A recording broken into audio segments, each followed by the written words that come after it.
Hey guys, today we're finally doing the Q&A session for season 1 of Revolt Against the Modern World. So that's the first 5 episodes. And a while back, I asked people to send in questions if they had any, and I chose the ones that covered the topics that people either asked about the most or that pertain to topics that could probably benefit from a little bit more clarification. And I hate long intros, so let's just get straight into the first question. So unfortunately, because it's been a while since I collected these questions and I was collecting them from a number of different places across social media, I didn't write down people's usernames or anything, but hopefully if you hear your question, you will recognize it as yours. And our first one, let me just pull it up on the screen here. Our first one is not so much a question as a request for some clarification, which I'm happy to do. So this person says, I think it would be helpful if you could delve into the meaning and content of metaphysics and what line of thought traditionalism follows, because I think it is a term that many people associate with spirituality, and it's not necessarily limited to that. Right, so metaphysics includes anything non-physical, and this typically gets equated with spirituality. So we have to define spiritual. And spiritual is just loosely the non-physical world. So anything we experience outside what our rational empirical senses tell us would be spiritual in some way. It's about a connection or contact with something bigger than our physical reality. And the goal of tradition is to come into contact with the transcendent world, which is spirituality. You know, could you have that contact without it being about a religious pathway to a theological God? Yes, I suppose you could definitely have an experience of the transcendent and it not be framed as contact with God, but would still be spiritual. And one's definition of God could extend beyond the theological definition. You know, that said, that doesn't mean that it's about New Age woo-woo either. So that segues really nicely into our next question, which is one that a lot of people asked. And that is, how is Evola any different from New Age philosophy? I struggle to get past the woo-woo. Well, whoever asked that, you are not alone. And it is something I've seen come up in the comments on the videos fairly frequently as well. So it's I felt that this was a question worth tackling. And let's dispel some misconceptions here. To answer this question, we first have to define what New Age is. New Age is about dabbling in all the fantastical elements of various traditions, like a person's at a buffet and only selecting the things they find most tasty, but leaving behind much of the nutrition. So for me, that would be chocolate cake and not Brussels sprouts. Actually, I do like Brussels sprouts if they're cooked well. I take that back. So the New Age person never wants to go deep beyond the surface level feel-good aspects of their philosophies, which makes it the perfect religion for the New World Order because it allows its followers to be internally detached. It gives them a way to spiritually amuse themselves, but nothing more. Now, the difference with tradition is that there are several schools of fully developed thought where the path requires a real effort and will challenge the person to grow and develop. With any traditional path, you have to put in actual work, and there's no easy victories, no fluffy feel-good answers. So some aspects of tradition might be very appealing to New Agers, like the ones who quote the Buddha and put statues of him in their gardens, but it's ultimately just a fashion statement for them. To them, the Buddha was just this witty guy who makes them feel good, but as soon as Buddhism starts demanding genuine effort from them, they move on to the next feel-good thing. You know, contrast that to the monk who spends years in solitude mastering his mind, or the Shaolin warrior who works to master both body and mind to earn his stripes. So there's this prevalent belief within the New Age community that through the power of your own speculative analysis, you can arrive at some eureka moment where you can just expound on the nature of the universe and penetrate the veil of metaphysical reality. But that's like fool's gold. Just like Edison could not have invented the light bulb if he first had to discover electricity or lived in a cave scrounging for food, neither can we discover the path to the transcendent on our own in one lifetime. We need the pathways laid out by tradition to guide us there. The road is already paved for us.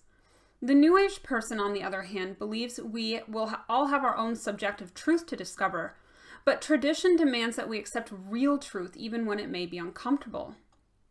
New Age is really a dead end because it doesn't substantively go into any one tradition. It's like a psychological cheesecloth that only allows things to come through that stoke the ego and feed their narcissism or allow them to virtue signal over others, and it ultimately keeps them in their comfort zone. It filters out the ideas from traditional pathways that would push them forward and challenge them. So it's like it goes an inch deep into 100 different perennial traditions, but never penetrates them or places them in a context that is consistent. Now, Evola is not positing or advocating any particular path. He is identifying what people believed for most of human history and in myth about the transcendent and the divine and the pathways that lead to transcendent knowledge. So it might seem like he's dabbling in a New Age sort of way because he's not advocating a specific path, but that's not really his aim with this book. He's just aiming to discover commonalities among the different wisdom traditions that point to the transcendent truth, and then it's up to you to decide which path you would like to pursue to get there yourself. So this next question is one that I thought was very appropriate for this materially oriented modern world that we live in, and it's a point that comes up a lot in the comments, so I really wanted to address this one. This person writes, "Is it not fanciful to believe that there's a metaphysical world without evidence of such? How can one prove the existence of the metaphysical world? It is only the physical world that is empirically provable and therefore the only reality that exists. Prove me wrong." All right. So the reality of the metaphysical world, both its existence and its primacy, is simply not reducible to discursive thought and therefore is not provable in a way that would satisfy the rational mind. The reason Evola touts the importance of the ascetic path is because only through acquiring actual experiential wisdom can one be satisfied. So let me give you an example to illustrate this. If I described Paris to you and showed it to you on a map and described in detail my visit there, it would not be the same as you actually traveling there and experiencing Paris in the first person. No matter how much you might believe another traveler's experience, there's a great gap, a chasm even, between what someone else tells you they experienced and what you experience.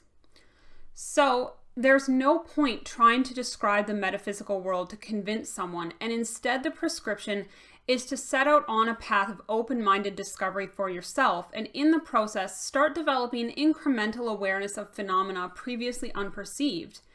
And by doing so, gradually over time, one has the experience needed to provide the evidence.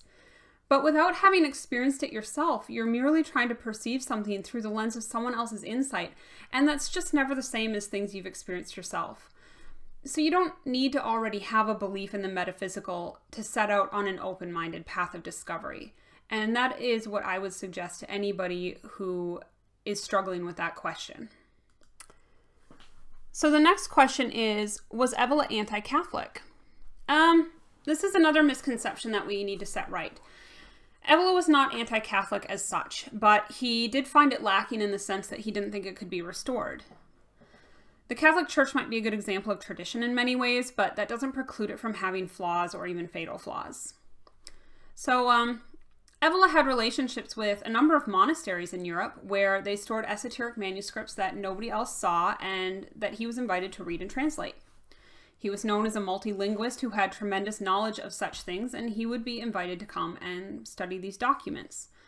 And his view of Catholicism comes from an esoteric perspective. He's completely uninterested in exoteric forms of religion because the exoteric forms are generally not pathways to the esoteric. It's entirely functioning on its own simplistic plane, and these exoteric forms develop because most people cannot understand the esoteric, and this gives them some way of grasping at the divine by way of analogies or metaphors to simplify the esoteric truths for people. So he's not even anti-exoteric, just indifferent. He would see the exoteric forms of religion as cultural trappings, and he just didn't find it very interesting. He was interested in having direct experiential knowledge of God, not merely some moral code to live by or a set of cultural practices to help avoid sin. So our next question is, for those who struggle with the esoteric, what value can they find in Evola's teachings? Also a good question. So the value really is in what Evola was trying to achieve. As you examine different spiritual paths, you would first encounter its exoteric form, and certain people will wish to go deeper and start looking into the mystery aspects of their religion. Any authentic spirituality should have a properly developed school of esoteric thought that provides a deeper nectar of truth for those who wish to go beyond the mere cultural window dressing of the exoteric teachings. One thing a person should first realize is that their own religion has much deeper layers to it. If you feel unsatisfied by your religion or you feel like something's missing, you might want to start looking deeper. But not everyone feels that way. You might feel totally satisfied by the exoteric form of your faith, and who's anybody to tell you that's not right? So whatever pathway that you choose, you should strive to be the best devotee of that faith that you can be and fully commit to it. And if you need more profound insight into your religious beliefs in order to do that, then you should approach the esoteric school of thought that your religion already has. Of those who do follow an esoteric path, there tends to be a mutual respect for others who have learned their own esoteric traditions. You start to realize on some level there really is just one divine truth that manifests in many different ways. And if you can cut through all those layers and get to the roots, you find them converging. And that is what Evola was trying to achieve, and specifically why he focuses on the esoteric. So next question. Does Evola have a definition of the afterlife and of the notion of a soul? Well, Evola usually talks about a huge range of topics and never intentionally injects his own opinion into it.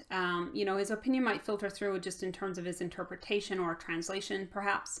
But if he's talking about, Buddhism, for example, he will try to accurately represent what the Buddha actually said, rather than try to contort it and make it fit with his own beliefs.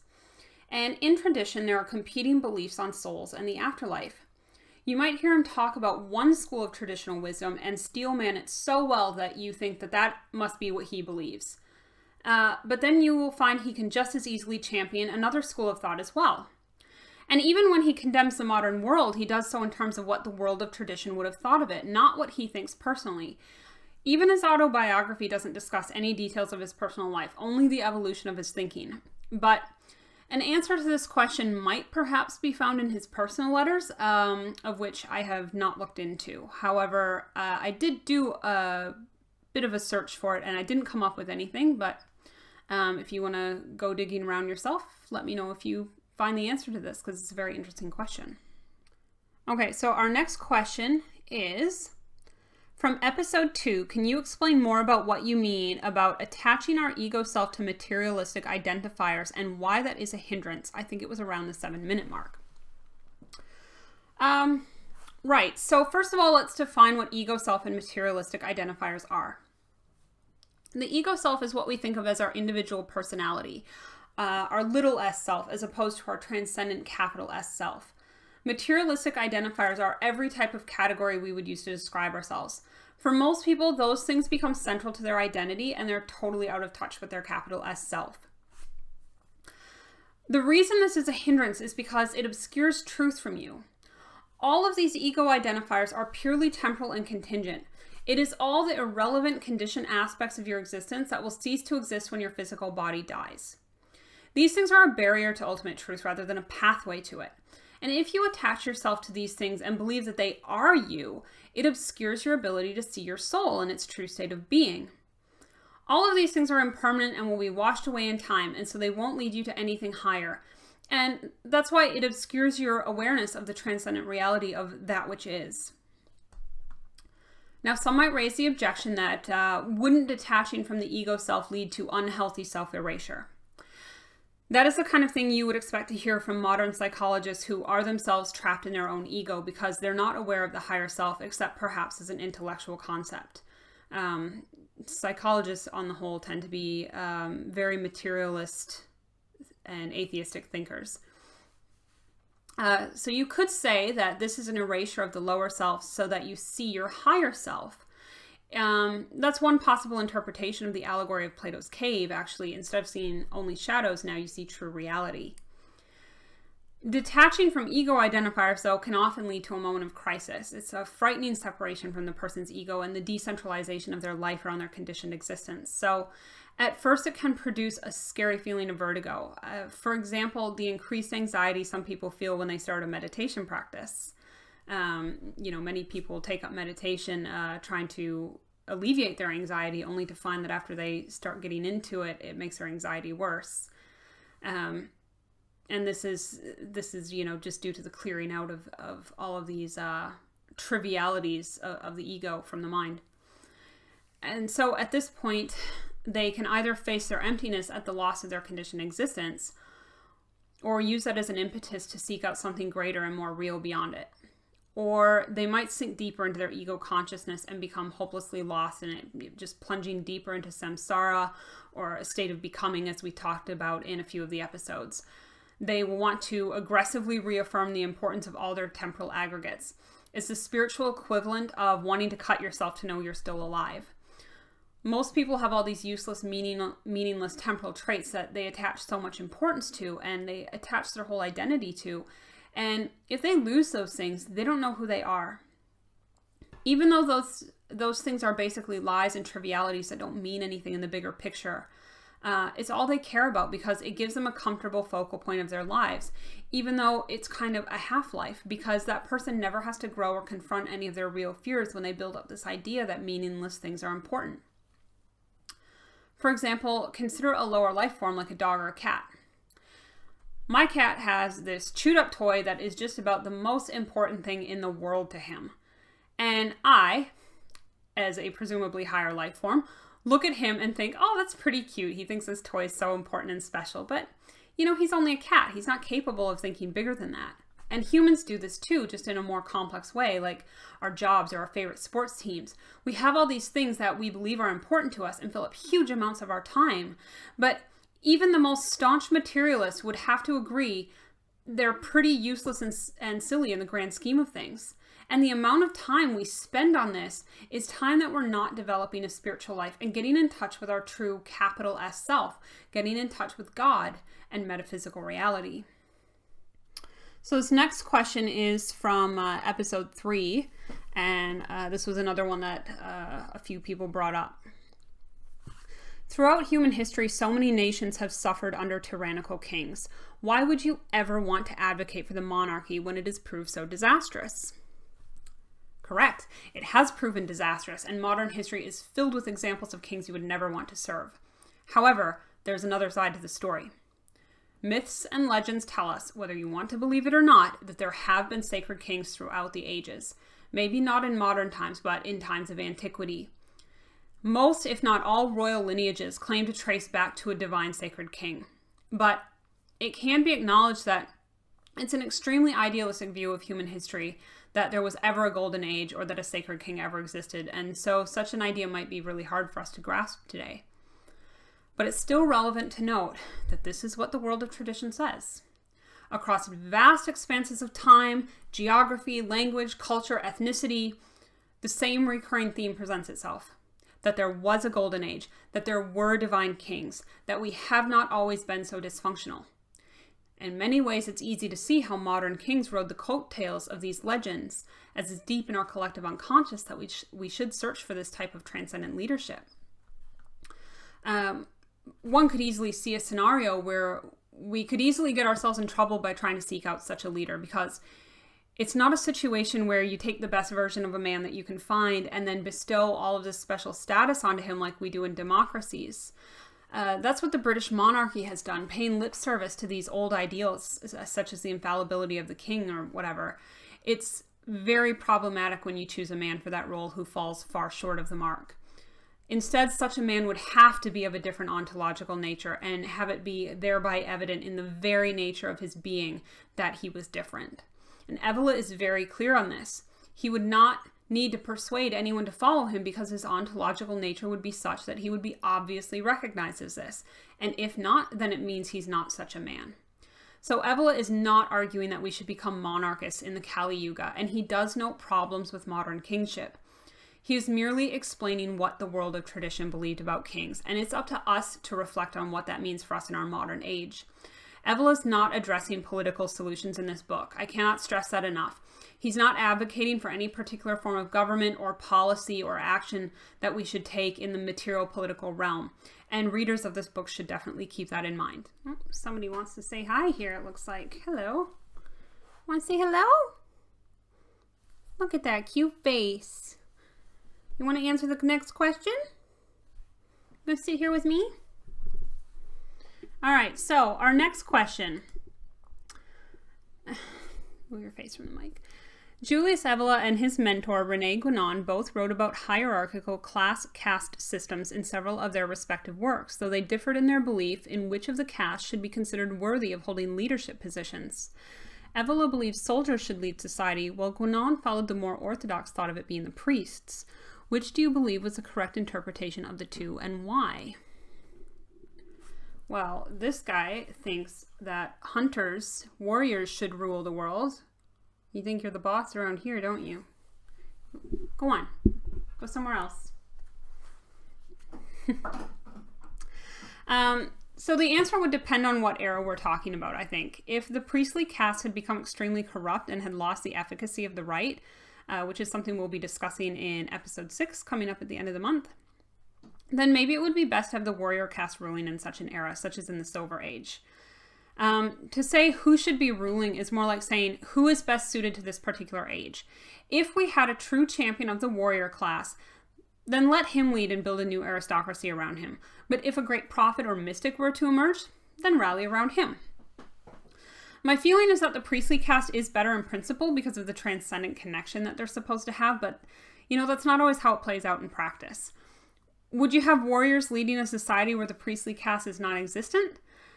There would likely be an active relationship between the priests and the warriors, I think. The priests might write much of the propaganda that motivates the warriors, and they might recognize the primacy of the warriors in that era and then work to uplift them. You need one to be advising the other, but that would require that there be a priestly caste that did have some ritual efficacy left. But if the priestly caste were in charge, they would still need the warrior caste unless their spirituality was so overwhelming that no physical force could harm them.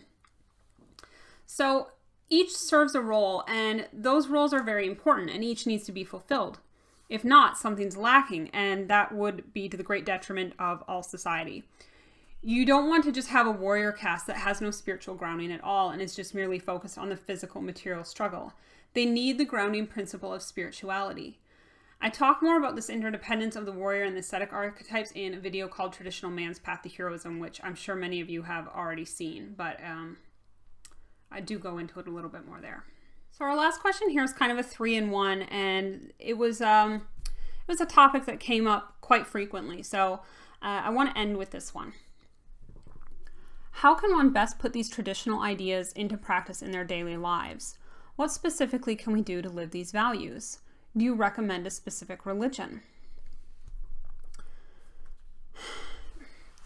We live in an age where there's this postmodern thrust to make everything so progressive that the entire world of traditional beliefs gets washed away, that the whole ball of wax is viewed as outdated and disproven. But as the world becomes more and more progressive and there are more and more subterranean currents influencing this frenetic urge towards progressivism, through that we see all the principles of the past constantly being eroded before our very eyes.